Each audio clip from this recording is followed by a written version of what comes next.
A atração a seguir é recomendada para todas as idades.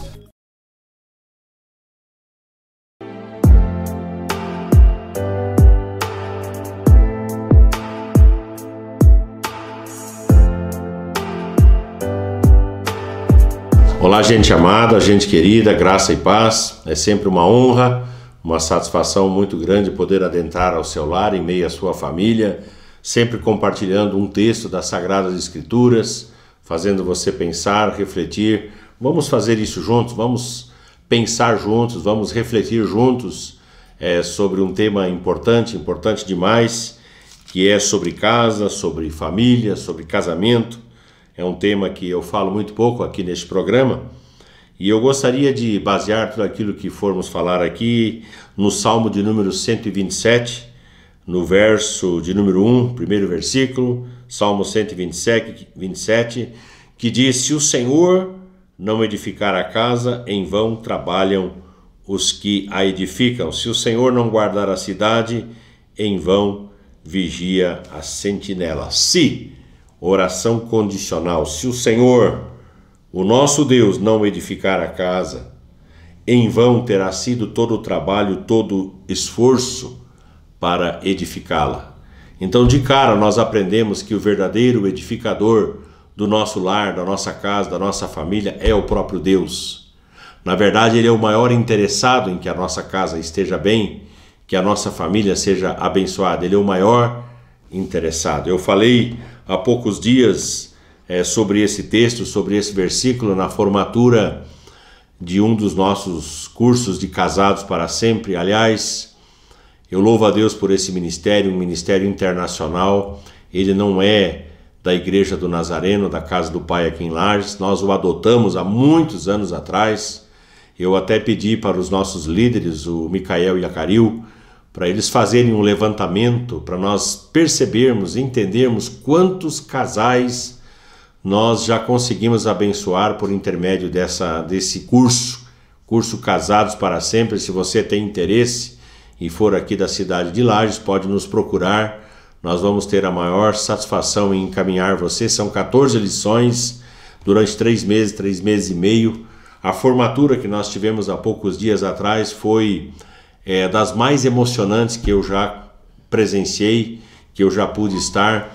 Foi um tempo de choro, mas ao mesmo tempo de alegria, de ver o que Deus estava fazendo no meio dos casais, no meio das famílias, gente que não era casada e que estava apenas morando junto e que de repente tomaram a decisão de construir um casamento de forma legal, tanto diante dos homens como diante de Deus. Enfim, várias coisas que foram acontecendo, e eu falei sobre esse texto, tentando fazer as famílias entenderem que Deus precisa ser o principal, não um adendo, não algo, vamos dizer assim, considerado de segunda linha, de segunda mão, mas que Deus fosse e continue sendo o principal a edificar e a consolidar um casamento, uma família. Esse versículo que eu li, ele nos desafia a nós cuidarmos da nossa casa, e não tratando a casa como mera casa, mas fazendo da casa um lar. Eu não sei se você consegue fazer essa distinção. Claro que consegue. O que é uma casa e o que é um lar? Nem toda casa é um lar, e isso é fundamental para nós. O que seria, vamos dizer assim, de acordo com esse versículo, um lar? Como é que nós caracterizaríamos, vamos dizer assim, um lar de acordo com esse texto das Sagradas Escrituras? Primeiro, fundamentando o lar na palavra de Deus. Aí eu pergunto para você, sobre quais valores você tem construído o seu casamento ou edificado a sua família? É uma boa pergunta.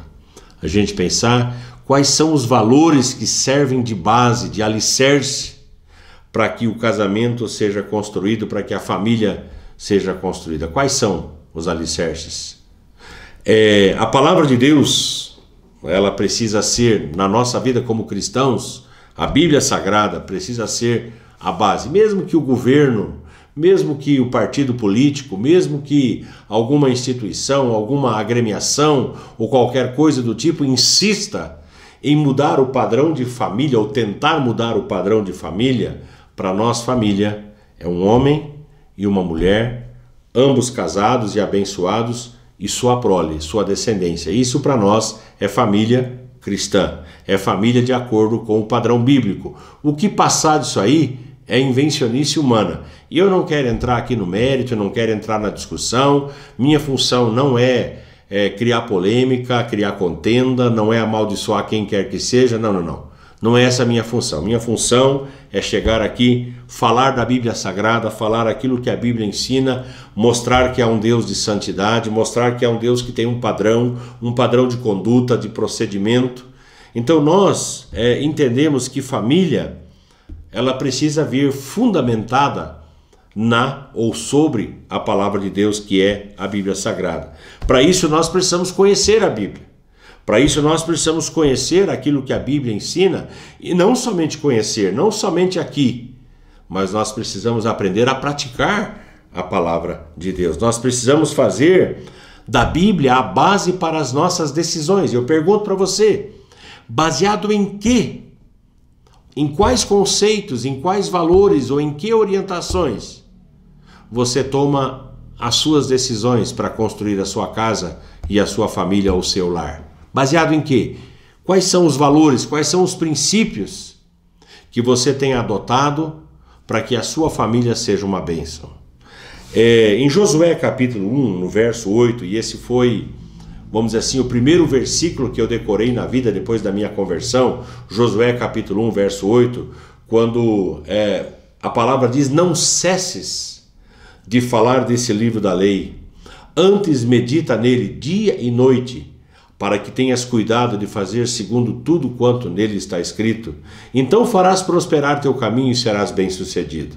Olha só, a bem-sucedência, vamos dizer assim, o ser bem-sucedido, vem a partir da construção da vida e da edificação da vida sobre os preceitos basilares, os preceitos da palavra de Deus. Não cesses de falar desse livro da lei. Ele precisa ser assunto dentro da nossa casa. Não cesses de falar do livro da lei, antes medita nele de dia e de noite. Mas meditar para quê? Para que tenhas cuidado de fazer. Então, a prática é o importante. Não adianta você só conhecer e não praticar. O importante é conhecer e praticar. Jesus, em Mateus capítulo 7, ele contou uma história de dois homens que construíram suas casas. Um construiu sobre areia, sopraram os ventos, os rios subiram, e deram com ímpeto contra aquela casa e ela caiu. E a outra casa, Jesus diz, ela foi construída sobre a rocha, ou seja, sobre um fundamento sólido. Então sopraram os ventos, os rios subiram e deram com força contra aquela casa e ela não caiu. Por quê? Porque ela foi bem fundamentada, ela foi bem construída. Então nós entendemos que a base para a construção de um casamento feliz, a base para a construção de uma família feliz é a Bíblia Sagrada, é a palavra do Senhor. Então nós temos que usá-la como base para as nossas decisões, como base para os princípios que nós seguimos, os valores que nós buscamos. Então o nosso lar, ele precisa ser bibliocêntrico, que é o que eu prego, que é o que eu ensino, ou seja, centrado na Bíblia Sagrada. Então, como fazer da nossa casa um lar? É fundamentando na palavra de Deus. Segunda coisa, priorizando o relacionamento com Deus. E aqui nós temos um verdadeiro problema. Nós que lideramos e andamos com gente, trabalhamos com gente, nós percebemos que muitas vezes o relacionamento com Deus ele não é valorizado. As pessoas só procuram Deus quando elas estão em aperto, quando elas estão apuradas, quando elas estão preocupadas, quando elas não encontram saída. Então, oh meu Deus, aí lembra de Deus, lembra do pastor, lembra do irmão tal, lembra da igreja, preciso ir lá. E nós temos que entender que o nosso relacionamento com Deus, ele é diário. Josué capítulo 24, no verso 15, Josué reúne o povo, e eu fico imaginando a cena. Todo aquele povo reunido, ele fala assim, olha, vocês escolham quem vocês quiserem servir. Vocês podem servir os deuses dos vossos pais, vocês podem servir os deuses que ficaram da além do Eufrates, vocês escolham os deuses que vocês quiserem servir. E aí ele fala assim, eu e a minha casa serviremos ao Senhor. Eu acho isso fantástico. Eu e a minha casa serviremos ao Senhor. Ou seja, vocês escolham hoje. Escolhei hoje a quem sirvais. Ele fala assim, vocês tomem um posicionamento e escolham quem vocês querem seguir. Eu já fiz a minha escolha. Eu já escolhi como que eu vou tocar a minha vida. Eu vou pegar a minha casa, os meus filhos, e nós vamos servir ao Senhor. Então esse é um princípio que eu tenho seguido. Não é por força e não é por violência. Não é na base do grito, na base da pancada, da imposição. Nós não vamos conseguir isso, mas é a partir do exemplo. Então os meus filhos seguem o meu exemplo. Os meus filhos seguem o meu estilo de vida. Os meus filhos seguem os valores que nós herdamos, que nós recebemos, que nós pregamos, que nós vivemos. Se os outros estão fazendo isso, isso não é problema meu. E pode parecer assustador, mas eu vou dizer, não é problema meu. O meu problema é a minha casa, é do meu muro para dentro. Ali o problema é meu. Ali são as minhas regras, as minhas leis, é a forma como eu entendo a palavra e eu vou conduzir a minha casa dessa maneira. Graças a Deus. Eu e minha família, nós servimos ao Senhor Jesus juntos. Nós servimos a igreja juntos. Todos os meus filhos estão inseridos no ministério de alguma maneira. Isso é algo que alegra muito o coração da gente. Então o mais importante para nós é buscar a presença do Senhor. Buscar ao Senhor em primeiro lugar. Mateus capítulo 6, verso 33. O reino de Deus e a sua justiça e todas essas coisas, como comida, bebida e vestuário, nos seriam acrescentadas. Todas as coisas... Não são todas as coisas, são todas essas coisas. O contexto fala de comida, de bebida e de vestuário. E Jesus está dizendo, se vocês buscarem o reino de Deus em primeiro lugar, nunca vai faltar comida, nunca vai faltar bebida e nunca vai faltar vestuário. Então eu e minha casa servimos ao Senhor. Eu e minha casa buscamos o reino de Deus e a sua justiça em primeiro lugar. São promessas que nós temos na palavra e nós temos que aprender a construir a nossa vida baseados, alicerçados sobre essas promessas do Senhor. Então, em primeiro lugar, como fazer da nossa casa um lar? Fundamentando o lar na palavra de Deus. Segundo, priorizando o relacionamento com Deus. Terceiro lugar, e aí talvez é a coisa mais difícil que nós temos, que é cultivando relacionamentos saudáveis. Olha só, cultivando relacionamentos saudáveis. Em Efésios capítulo 4, no verso 32, o apóstolo Paulo ele fala de temas que são difíceis de a gente colocar em prática. Que é a gritaria, que é a blasfêmia, que é a falta de perdão, que é a raiz de amargura, né? E ele diz que nós devemos deixar longe de nós essas questões. Deixar longe por quê? Porque relacionamentos são importantes para Deus. E os relacionamentos, eles precisam ser baseados no amor, no perdão, na aceitação, enfim. Sede uns para com os outros, o apóstolo Paulo fala, perdoadores, compassivos, perdoando-vos uns aos outros. Isto é lar. É errar e pedir perdão. É errar e recomeçar. É errar e não julgar. É errar e não colocar peso. Mas é tornar as coisas mais leves dentro de casa. A nossa casa, ela precisa ser um lugar de bondade. É fazer o bem uns para os outros, não reclamar, não murmurar. Seja bondoso com os seus, seja bondoso com aqueles que Deus colocou para estar debaixo do mesmo telhado que você. Bondade, compaixão. Às vezes a gente tem compaixão dos outros, mas a gente não tem compaixão dos nossos mesmos.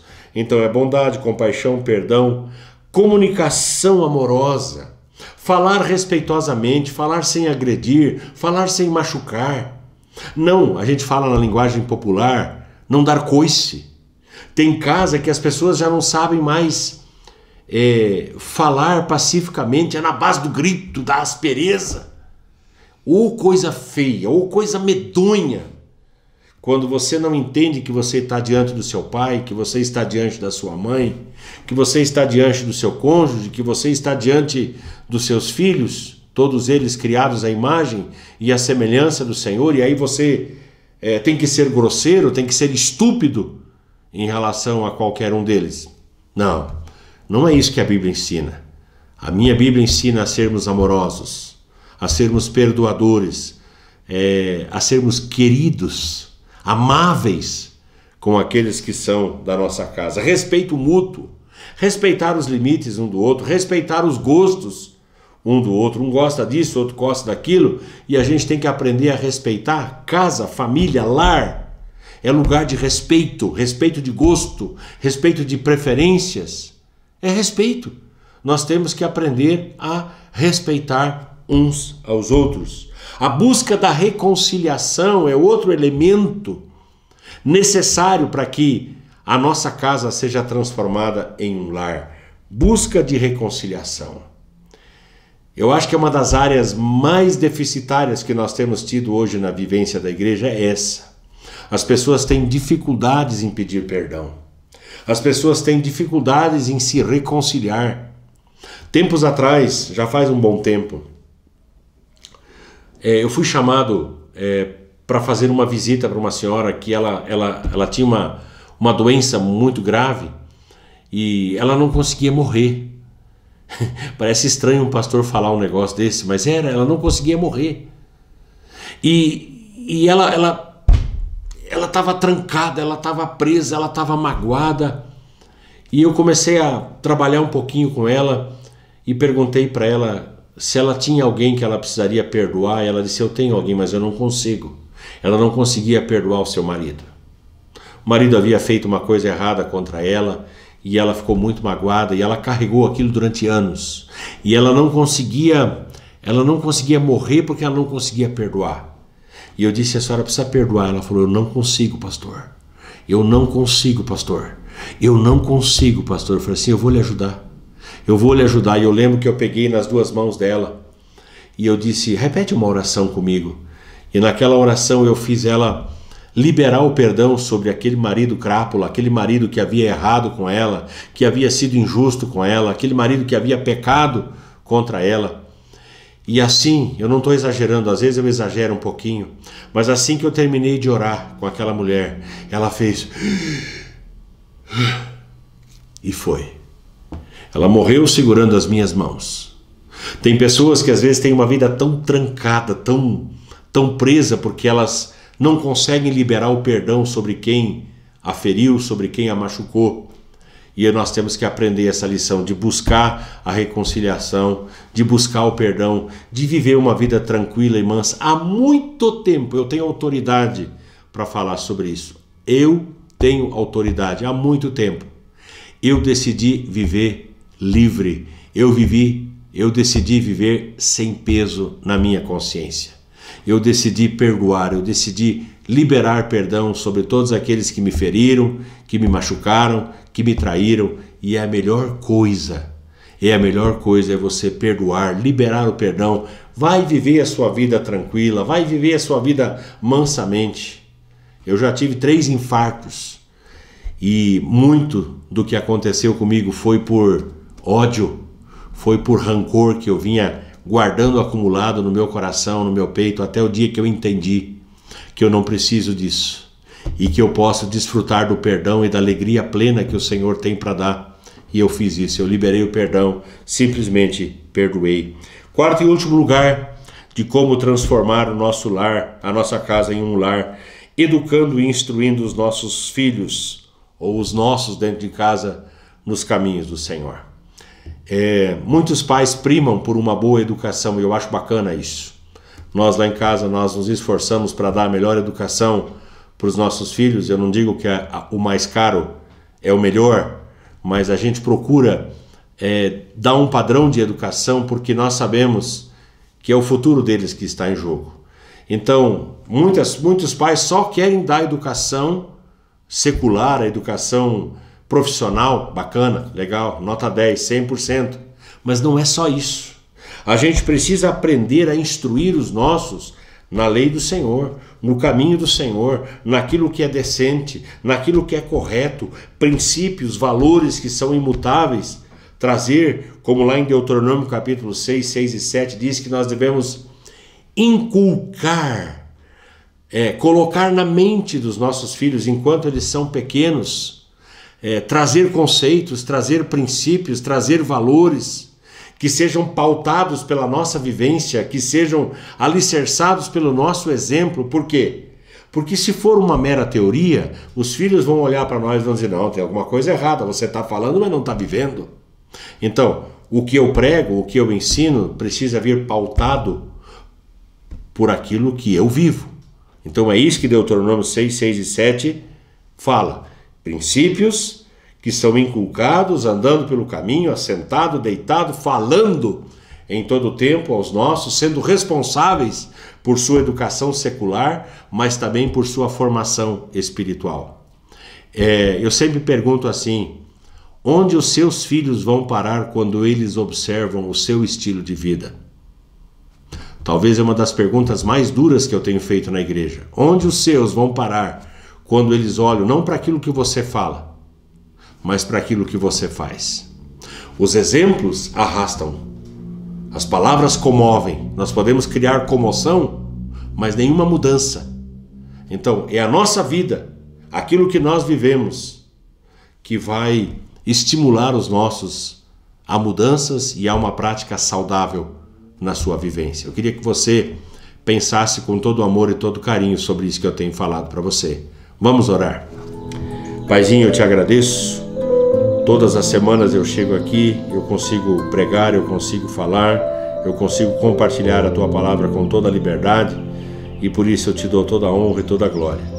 Eu peço que o Teu Espírito Santo esteja falando em cada coração, levando cada casa a ser mais do que uma mera casa, mas ser um lar onde Cristo habita, ser um lar onde o Senhor está presente, ser um lar onde tudo venha fundamentado, tenha sido fundamentado na Tua palavra, um lar onde o relacionamento com o Senhor seja priorizado, um lar onde os nossos relacionamentos sejam saudáveis, um lar onde os nossos sejam instruídos no caminho e na palavra do Senhor. Eu peço que esses princípios fiquem gravados em cada coração neste momento com a ajuda do Teu Espírito Santo.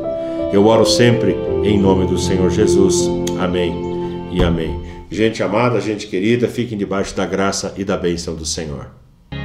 Eu sirvo um Deus que faz milagres todo dia. Ele é o Deus que faz sinais e maravilhas. Só Ele é Deus sobre a terra e o céu. Ele é grande, Ele é bom e fiel. Ele me deu todo o amor do céu, tão divino. Seu Filho Jesus, que naquela cruz mudou meu destino.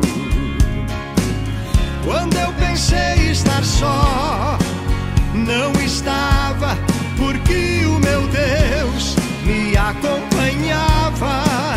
Ele é o que eu preciso todos os dias. Ele é a verdade, estou seguro, pois Ele não muda, não tem variação.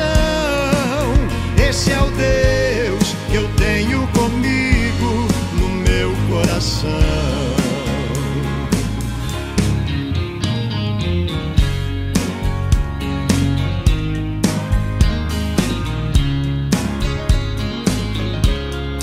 Eu sirvo um Deus que faz milagres todo dia. Ele é o Deus que faz sinais e maravilhas. Só Ele é Deus sobre a terra e o céu.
Esse é o Deus